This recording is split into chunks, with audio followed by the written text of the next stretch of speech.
Assalamualaikum warahmatullahi wabarakatuh. Kembali lagi bersama kita di channel Pangeran Cahaya. Saudaraku, dimanapun Anda berada, semoga dikasihi Allah, dirahmati oleh Allah Subhanahu wa Ta'ala. Kita ini sudah sama-sama tahu, sudah sama-sama jelas, ya, diberitahukan, diperjalankan Allah Ta'ala di dalam tahap pengenalan diri.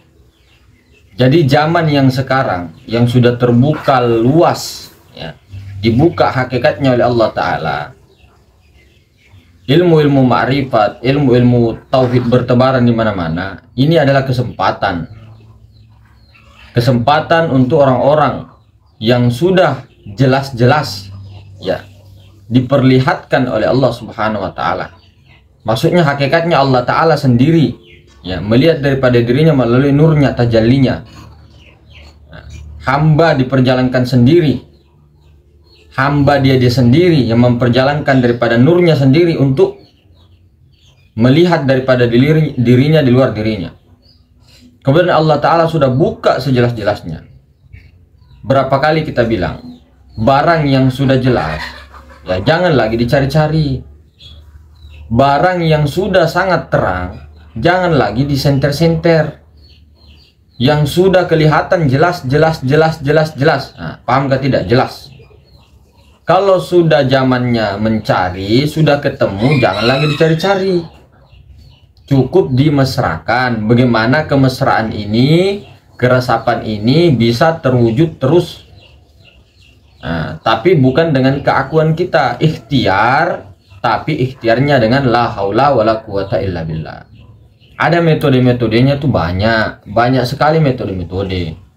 Nah, ada dengan cara sifat 20, kan selalu diucapkan, ada dengan mi'rad melalui sholat, ada dengan khulwat, ada dengan napas, ada dengan macam-macam cara metode-metode mematikan diri itu, metode-metode pengenalan. Kalau sudah kenal, mesrakan, jangan diperdebatkan sana sini, apalagi mengatakan aku yang paling benar, caraku yang paling benar. Kalau tidak cara seperti ini, caramu salah. Nah, ini yang menjadi khawarij di dalam ilmu makrifat. Nah, seperti itu saudara-saudara. Lalu caranya kan dikasih tahu, diberitahukan oleh Allah Ta'ala melalui tajalli-tajallinya dengan cara beberapa banyak jalan-jalan itu.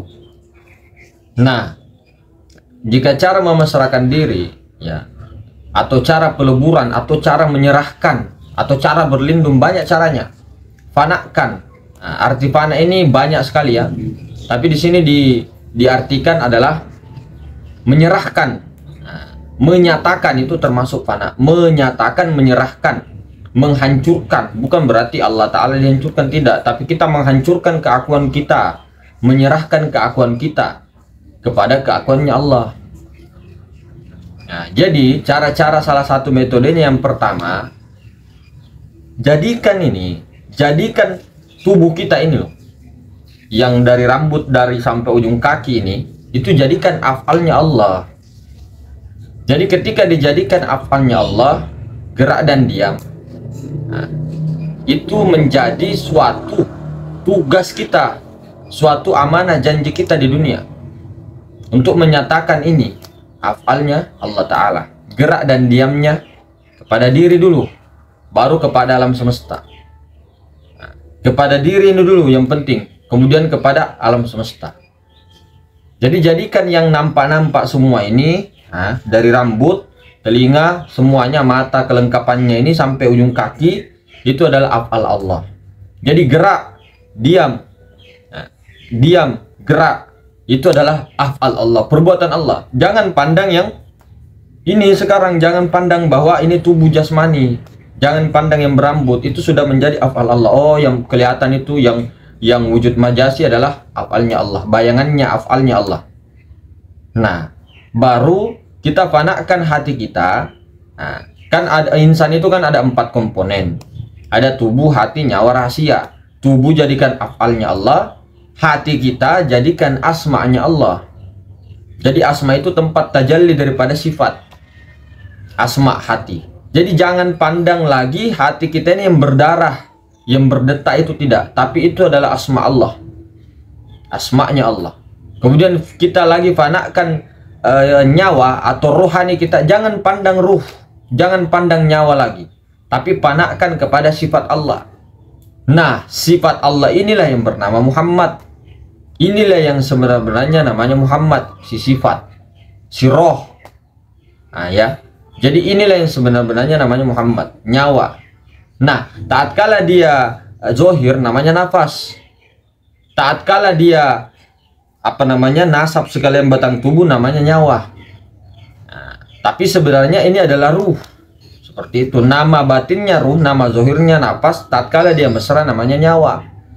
Ini adalah sebenar-benarnya, ini adalah sifatnya Allah Ta'ala. Inilah yang dikatakan Nur Muhammad Sallallahu Alaihi Wasallam. Jadi jadikan nyawa ini adalah sifatullah, sifatnya Allah, Nur Muhammad. Nah, seperti itu.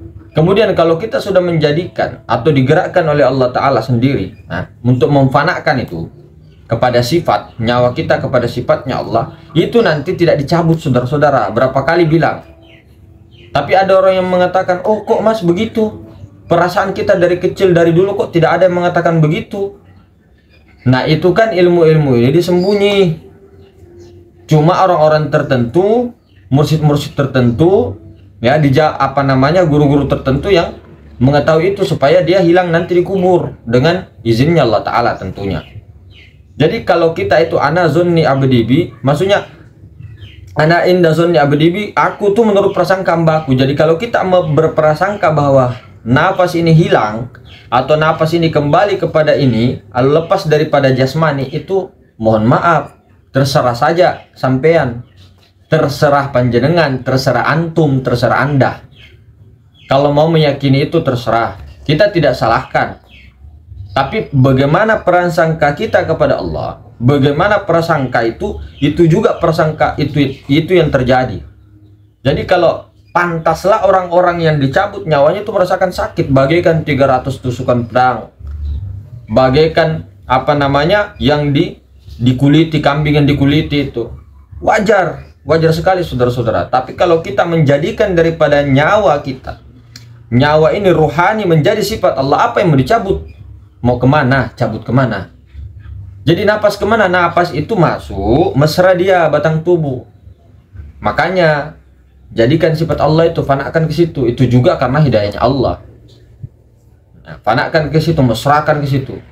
Kemudian zat kita, rahasia kita itu jadikan daripada zatnya Allah. Apa itu rahasia? Apa itu rahasia? Rahasia itu bukan sesuatu yang hanya dikatakan disembunyikan. Bukan sesuatu yang rahasia kayak kita punya rahasia sama orang kita tidak ceritakan. Bukan hanya itu. Tapi yang dimaksud rahasia itu adalah goib dia. Goib tapi nampak. Maksudnya rahasia. Kenapa dikatakan rahasia? Jangan katakan. Jangan katakan zat itu, mana zat. Jadi katakan sir ini, jadikan rahasia ini adalah zatnya Allah. Yang mana zatnya Allah? Yang mana ada pada di sini, ada di sana, ada di mana-mana, dan meliputi ini. Nah, ini zatnya Allah. Cuma dikatakan sir, dikatakan rahasia. Karena ketika dikatakan atau ditunjuk atau apa, itu nanti jadinya sifat. Makanya dikatakan sir, rahasia. Rahasia itu bukan kita menyembunyikan dan sebagainya, itu bukan hanya itu, tapi rahasia itu yang dimaksud jangan sebut. Makanya dikatakan sir. Zat itu, tubuh, hati, nyawa, rahasia. Zat, sifat, asma dan afal. Nah, inilah yang bernama Allah. Alif lam lam ha. Jadi fokusnya kita bukan kepada hanya yang kosong saja, yang kepada zat. Tapi jangan nafikan juga yang sifatnya, asmanya dan afal, karena yang kosong ini punya zat, sifat, asma, afal. Maksudnya yang kosong ini punya sifat, punya asma, punya afal. Nah, itulah yang bernama Allah. Alif lam lam ha. Nah, Allah ini adalah nur Tuhan. Kosong itu zat atau sir, ya. Kemudian Nur Muhammad itu yang si hidup itu, zat hayat itu hidup, yang hidup itu adalah Nur Muhammad. Kemudian asma'nya ada pada api, angin, air, tanah, berwujud dia pada hati. Kemudian geraknya daripada alam semesta, ya, api, angin, air, tanah itu adalah afalnya. Jadi itulah Allah. Alif lam lam ha. Allah itu siapa? Allah itu nur. Allah itu nur, rahasia diri Tuhan. Siapa nur, rahasia diri Tuhan? Jangan berhenti di nur. Tapi nur ini adalah rahasia diri Tuhan yang esa dengan Rabbul Izzati, Tuhannya zat. Nah, Tuhannya rahasia. Nah, itu loh ceritanya. Jadi jangan berhenti apalagi pada ruh, apalagi pada zikir nafas. Oke saja. Oke saja perjalanan itu ke situ mesrakan. Jadi bukan berarti kita berpegang di situ. Asal tahu, harus tahu kejadian itu. Harus tahu, wajib tahu, fardu ain, mengetahui asal asal kejadian diri. Nah, dari mana itu nyawa itu? Nyawa itu tiada lain daripada ruh. Ruh itu itulah Nur Muhammad. Nur Muhammad itu adalah tiada lain daripada zat, yaitu maha hidup, zat.